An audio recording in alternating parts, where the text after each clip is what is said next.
बिस्मिल्लाहिर्रहमानिर्रहीम नहमदुहु व नसल्ली व नसल्लिम अला रसूलिहिल करीम।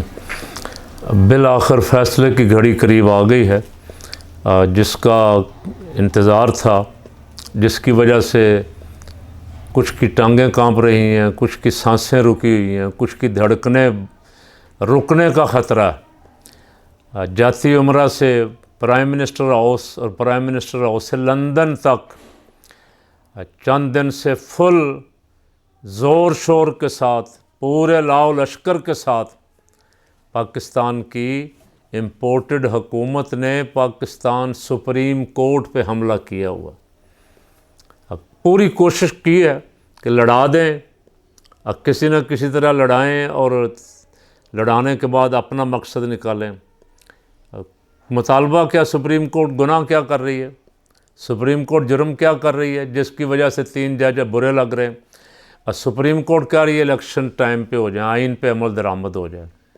दुनिया में शायद कोई हुकूमत ऐसी ना आई हो जो इस तरह की अपने सुप्रीम कोर्ट पे आप ही, लेकिन ये जो इस वक्त मौजूद है इनकी एक तारीख़ है। ये 97 में भी बहुत, रोज़ आप सुन ही रहे हैं सबसे, 97 में भी बाकायदा डंडों सोटों के साथ हमला आवर हुए थे सुप्रीम कोर्ट पे।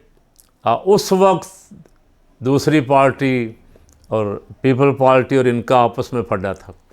आज दोनों इकट्ठे हो गए। पीपल पार्टी के बड़े बड़े 30 मार खां, रज़ा रब्बानी, कमरुज़्ज़मा कायरा, फ़लाँ फ़लाँ, मैं कहता हूँ थोड़ी बहुत शर्म हो तो डूब के मर जाओ यार। इन वजारतों के लिए कालक अपने मुंह पे माल रहे हो, इन वजारतों के लिए गंद में, नून लीग की गंद में तुम भी शामिल होगा सारे साथ। इस मसले पे चौधरी एतजाज़ हसन और लतीफ़ खोसा, 2 आदमियों ने स्टैंड लिए हुआ। मुस्तफ़ा खोखर बहुत पहले छोड़ चुका और कुछ ना कुछ बासूल लोगों की इज़्ज़त रह गई कि कुछ सारी असम्बली में या पूरी पार्टी में कोई एक आदमी तो यार है ना जो असूलों के साथ खड़ा है। यहाँ वजारतों के लिए मरे जा रहे हैं, बुरा हाल है। बस किसी तरह और महीना मिल जाए, 2 महीने और मिल जाएं, 4 महीने और मिल जाएं। वैसे मंसूबा तो 2 साल का है, प्रोग्राम 2 साल का है, इसलिए कि मुक़्तदर कुव्वतें थपकी दे रही हैं। शाबाश भाई शाबाश, वगरना इस तरह बदमाशी सुप्रीम कोर्ट के ख़िलाफ़ मैंने नहीं देखी जिस तरह आज खुल्लम खुल्ला वज़ीर आज़म ने अदलिया पे इल्ज़ामात की बौछार की। काबीना के या पार्लिमानी पार्टी के इजलास के बाद जो हमारे इलेक्ट्रॉनिक मीडिया पे सारे पे चल रही, शर्म आ रही देख के कि ये इस हद तक गिर गए हैं हवसे इक़्तिदार में। अपने आप को ये सियासतदान कहते हैं कि हम सियासी लोग हैं। ये किस मुँह से सामना करेंगे कल कोर्टों का और आवाम का। ये फुल जोर लगा रहे हैं लड़ाने की। फ़ायज़ ईसा को आगे किया हुआ है, और फ़ायज़ ईसा भी, मैं क्या कहूँ, फिर कहेगा कि तौहीन अदालत हो गई। फ़ायज़ ईसा सुप्रीम कोर्ट को तकसीम करने के लिए खुद ही जज बन जाता है, चीफ जस्टिस के इख्तियारात वो खुद इस्तेमाल करे तो कोई रुकावट नहीं।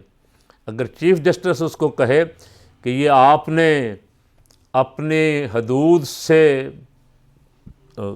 की खिलाफ वर्जी की है, तो शोर पड़ गया हो किसी को हक ही नहीं है, मैं जज हूँ। भाई जज तो तुम्हें कुरान पाक के 20 नंबर हाफ़िज़ कुरान के देने के लिए मुकदमा तुम्हारे पास था। किसी ने तुमसे सवाल पूछा ही नहीं था। जो फ़ैसला तुम कर रहे हो, दुनिया की किसी अदालत में कोई जज भी तुम्हारे फ़ैसले की तायीद करेगा? यार कोई सवाल ही नहीं था, किसी ने क्वेश्चन ही नहीं किया। सवाल तो हो रहा है हाफ़िज़ कुरान को नंबर देने हैं 20 के नहीं देने, उसके तुम खिलाफ हो, तुम्हारी जान जाती है कुरान और इस्लाम के नाम से। फ़ायज़ ईसा साहब, तुम बिठाए इसलिए गए हो और तुम्हारे ऊपर आप इल्ज़ाम आया था, तो उस दिन तुम्हें इस्तीफ़ा दे देना चाहिए था। जुडिशल काउंसिल में तुम्हारे खिलाफ रेफरेंस चलता रहा, और वो रेफरेंस जिस तरह खारिज हुआ है सबको पता है। सारे सबूत, कोई सबूत माल बनाने के, जायदादें बनाने के, बाहर पैसा भेजने के कुछ भी नहीं था। लेकिन जजों ने रियायत की कि चलें जज भाई साहब हैं, जज साहबान जज को बचा गए, और वो जज अब सारी अदलिया के सारा है, और जो बैठे हुए हैं अदलिया को तकसीम करने के लिए वो वाह वाह कर रहे हैं। वो चाहते हैं कि जज वो हो जो हमारी करप्शन छुपाए, हमारे गलत कामों को, हमारी आइन शिकनी को भी जस्टिफाई करे, कहे कि तुम तो बिल्कुल आइन के मुताबिक चल रहे हो, तुम्हारे खिलाफ तो कुछ और जजों के भी नाम आ रहे हैं। उन सब को अपने अपने गिरेबान में झांकना चाहिए। एक दिन जवाब देना होगा एक अदालत में, एक अदालत में सबको जवाब देना होगा। लोगों को इतना कंफ्यूज कर दिया है जज साहबान ने, यानी कोई 3-4, कोई 4-5, कोई कुछ। जो जज तनख्वाह लेता है, चीफ जस्टिस ने जिसको अपॉइंट किया है बेंच में, वो अगर छोड़ता है, बेंच से उठ के चला जाता है, तो उसको नौकरी से भी इस्तीफा देना चाहिए। उसको किसने ये हक दिया है जब चाहे उठ के चला जाए? वो मुफ्त बैठा हुआ है यहाँ, अब वो फी सबीलिल्लाह को फैसले कर रहा है। उसकी ड्यूटी है वो अपनी ड्यूटी पूरी करे, खिलाफ फैसला करे, जो उसकी समझ में आता है वो करे। लेकिन बेंच तोड़ना, एक दिन एक ने तोड़ दिया, दूसरे दिन दूसरे ने तोड़ दिया, बेंच तोड़ना, अवाम को कन्फ्यूज़ करना। अब शोर पड़ा हुआ है, कभी कोई कुछ कह रहा है, कोई कुछ कह रहा है। लगता है जैसे अल्लाह ताला माफ़ फरमाए, कोई बनाना रियासत है, कोई पूछने वाला नहीं। कैबिनेट, PDM अब कह रहे थे जी बाईकाट करेंगे हम, इस बेंच का बाईकाट करेंगे। वहाँ लंदन में बैठा हुआ मफरूर कहता था मैं इस बेंच को ही नहीं मानता, तो फैसले क्या मानूंगा। तो आज सब की हवा निकल गई ना, अब वहाँ बैठे हुए की भी निकल गई, यहाँ की भी निकल गई। क्यों केस लड़ा? बाईकाट करना था ना। अवाम देख रहे थे आज तुम्हारे कितनी कुछ जान है तुम्हारी टांगों में, लेकिन आज ही टांगें कांप गई। आज तो वकील तुम्हारे मिन्नतें करते रहे और टाइम दे दें, और टाइम दे दें। जज साहिबान ने जो बेंच बैठा हुआ है, इनका नाम तारीख़ में ज़िंदा रहेगा। उन्होंने फ़ैसला जो भी करना, कल फ़ैसला महफूज कर लिया, कल वो सुनाएंगे। कौम जो है वो अदलिया के साथ, मैंने कल भी अर्ज़ किया था, कौम अदलिया के साथ खड़ी है, वो कला अदलिया के साथ खड़े हैं। और कुछ पार्टियों के इंसाफ पसंद लोग जो इक़्तिदार और दुनिया की हवस में अंधे नहीं हुए, अब वो अदलिया के साथ खड़े। जो बिल्कुल हद से भी गिर गए हैं वजारतों के लिए और चंद महीनों की हुकूमत के लिए, वो इस वक्त वो बातें कर रहे हैं जिन पे उनका ज़मीर भी मलामत कर रहा है। आज़म नज़ीर तारड़, अता तारड़, राना सनाउल्लाह, मरीम औरंगज़ेब। अब बच्चे भी देख के शर्मा रहे हैं, शर्म आती है उनको कि ये इस लेवल वज़ीर हैं, ये किस लेवल की घटिया गुफ्तगू कर रहे हैं, बाजारी ज़ुबान इस्तेमाल कर रहे हैं, तवाइफ़ों वाली ज़ुबान इस्तेमाल कर रहे हैं। ये पाकिस्तान के वज़ीर हैं।